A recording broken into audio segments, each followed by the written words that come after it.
in healthcare who deal with healthcare directly need to be engaged and involved with shaping and changing how healthcare is going to become. We can all have our own opinions on the Affordable Care Act and what it means to us, but it is up to us to shape it in a way and implement it in a way so that it is successful. And so I'm really glad to see many of you who I've known over the years here in the audience and really talk about how we're going to be working together. One of the big things is the Medicaid expansion, so I'm going to touch upon that. But before we go into that, it's going to be important just to talk about where we are as a healthcare system.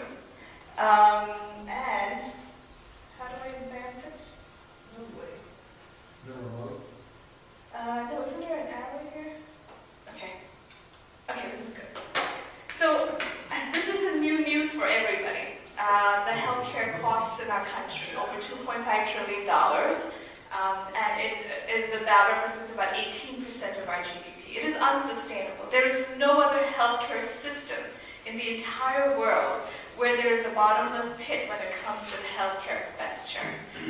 And in our country, that's really the situation we're faced with. We're 50% more than the next country in terms of healthcare spending. As I said, we do spend about 18% of our GDP, and that's great if we get the value for what we're spending. But when you look at the global healthcare quality measures like life expectancy, or you look at measures like infant mortality, we're somewhere in the second quartile in country rankings across the world when it comes to our healthcare quality. In addition, a lot of you are familiar with the Dartmouth report, where there's variation across the country. So there are places where we're spending 3 times more than the average spend on healthcare, and the quality that we get is about the same. So we're spending more, the variation is higher, whereas expenditure is higher, but the quality is, if anything, mediocre. So it's really unsustainable, and truly healthcare reform has to happen. So what are some of the challenges in our healthcare system? And the challenges in our healthcare system are very similar to the challenges that we face here in New Jersey. We have the burden of chronic illness, we have an aging population, we have an increase in diversity, physician workforce shortage, and I would like to expand that to healthcare professional workforce shortage, which includes the nurses specifically. And we have a lagging health information technology system. So when you look at the burden of chronic illness, and I'm just hoping this is visible, we see that just in the state of New Jersey today, we're spending $63 billion in healthcare. And this is only going to go up with every decade. And the reason why that's happening is chronic illness contributes to about 78% of healthcare dollars spent. So when you look at hospitalizations, that represents about 76% of healthcare dollars spent. 88% of all prescription drugs go to treating chronic illness, and 72% of visits go to treating chronic illness. Yes? What is your definition of chronic illness?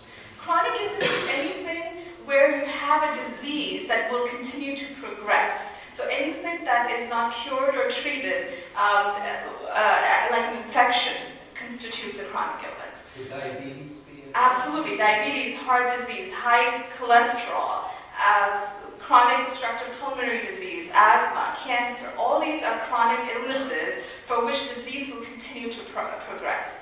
And when you look at our healthcare system, it does an absolutely fabulous job when taking care of an infection, right? So if you have a sore throat, you have a bronchitis, you have a urinary tract infection, we do a really great job treating those things. But when we talk about a chronic illness where you have multiple providers having to work together to prevent the progression of disease that is not really going to get cured, but we can prevent the progression of it, that's where we fail as a system. And so that's really what constitutes a chronic illness. And we do a great job with acute care, but we don't do a good job with chronic care because there are multiple players in our healthcare system that don't talk to one another. There's a lot of duplication, there's a lot of non-value added testing and interventions that are done as a result of it. And if you look at our population, 50% of Americans have a chronic illness today. So when you look at our entire population, half of us have some kind of chronic illness.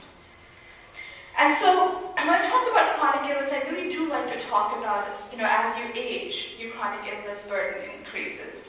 And one of the big passions I had when I was in office was around long-term care. and the importance of seeing if we can rebalance our long-term care so that patients and people can live at home with dignity and autonomy. I'm still a practicing physician. I work at the VA hospital. I work in the nursing home there. And I know from firsthand experience how these patients could really be transferred, or if we provided a system where they could stay stable and healthy and independent to the community, they would not only have better longevity, but also better quality of life. And so how do I reshift that balance? And the Assemblywoman knows about some of these initiatives that we have in place, but how do we reshift it so that patients are not institutionalized, but we're providing community and home-based resources so that they do stay at home? We as a state don't do well in it. We are improving. We were 90-10 in terms of our long-term care dollars. So the pink bar, the tall pink bar, is the dollars that are going to spend in institutions for long-term care services, and the small red bar is the dollars that go to helping patients stay in their home and community.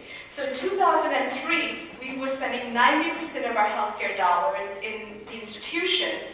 We've been able to shift it as a state, and in 2010, we shifted it to 70% of those dollars being spent in institutions and 30% in the state, 30% at the home. Now, the best in the country actually has this reversed. So states like Washington, for instance, spend 70% of their dollars to bring resources and solutions to patients who are elderly to stay at home, versus 30% of dollars to pay for institutional care. So I think there's a lot of room for us to improve. The average in the country is about 60% in institutions. So we really do have not only an opportunity, but really a lot of room to grow when it comes to some of the things that have already taken place and how we can maximize on that. The diversity of our state is something that we all are aware of. We are the third most diverse state in the country. 30% of the population speaks a language other than English at home. The biggest population boom in the state has been as a result of the new immigrants that have been coming into the state. So with that, what happens? With that, we have to understand what the barriers are in communication and implementing a care plan. With that, we have to understand the challenges of disease prevalence and incidence. And so there are certain kinds of cancers, heart disease, diabetes, all kinds of chronic illnesses that are prevalent in certain ethnic segments of our population. So we have to prepare not only for the chronic disease prevalence, the longevity, and New Jersey is one of the top 10 states when it comes to the 65 and older population in numbers in the state. So we have an aging population, we have a browning population, we have a graying population, we have a system that's fragmented, we have a lot of variation, one of the most high-cost states, and then on top of it, we have fragmented care. So when you look at some of the national metrics, we do the worst when it comes to the number of providers a patient sees in the last 6 months of his or her life. So we actually rank number 1 in that category. So we're seeing about 11.3 providers in the last 6 months of a patient's life, when at that time the patient really should be home and really doing what he or she would always want to do in terms of quality of life, no matter what stage that person is in. So there are lots of confounding factors that are affecting our healthcare system, and so we do have a lot of challenges, but with challenges are opportunities. Now, what's happening to the physician population? And that's something, again, that I've always talked about, no matter where I've been. 12% of medical students who go to New Jersey medical schools plan to practice here. So we have about 88% of the New Jersey medical students actually leaving the state after we've invested in their education and their nurturing and hopefully wanting them to contribute back and give back into our communities. 32% of residents who go through the actual training plan to stay here.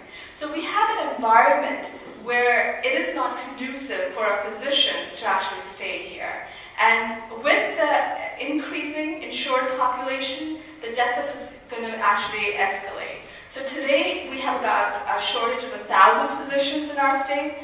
If we're going to be seeing the expansion as we're predicting in terms of insured population, whether it's through the exchanges or through Medicaid, the need is going to go up tremendously in terms of the shortages that we're going to see. Question.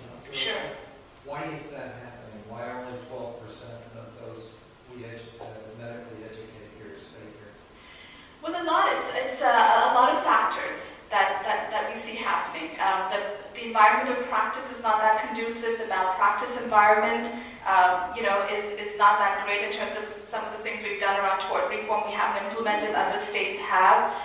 There are other states that have great and rich loan redemption programs.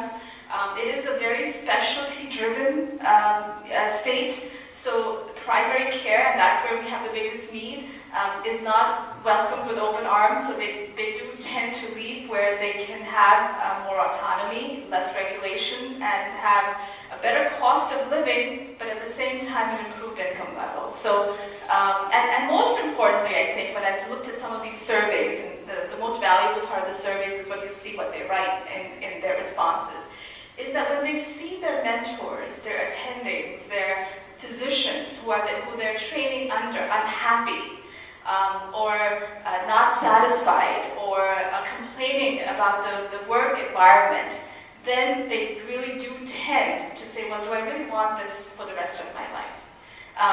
But those are the facts, but there's a lot that's happening to improve that. So I do want to leave an optimistic picture where this is the state of affairs, and it doesn't mean that we're going to stay like this. We're going to be continuously improving.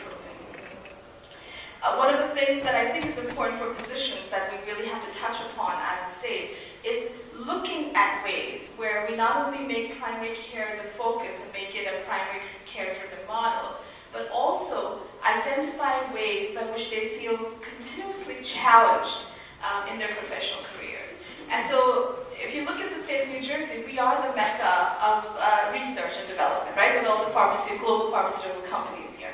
So to give them opportunities where they're actually enhancing their professional growth and able to contribute in many different ways is one thing in terms of how we as a state can help with that. So giving them different kinds of experiences so that they're not just in the trenches.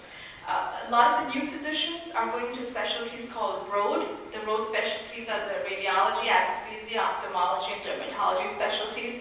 And they're doing that because they want a better work-life balance. They don't want to be, working the 60, 70 hours a week that folks from my generation and before worked, right? So they want that kind of experience. So we're going to see a lot of change in terms of how we're meeting the needs of our workforce. And just last night I was with a group of physicians and we were talking about medical homes and how there are programs around the country where they're actually coming up with these special interdisciplinary teams where you take care of the sickest patients, right? The patients who have difficulties with preparing meals, transportation, have no one taking care of them, have lots of different, types of, chronic illnesses like diabetes or heart disease.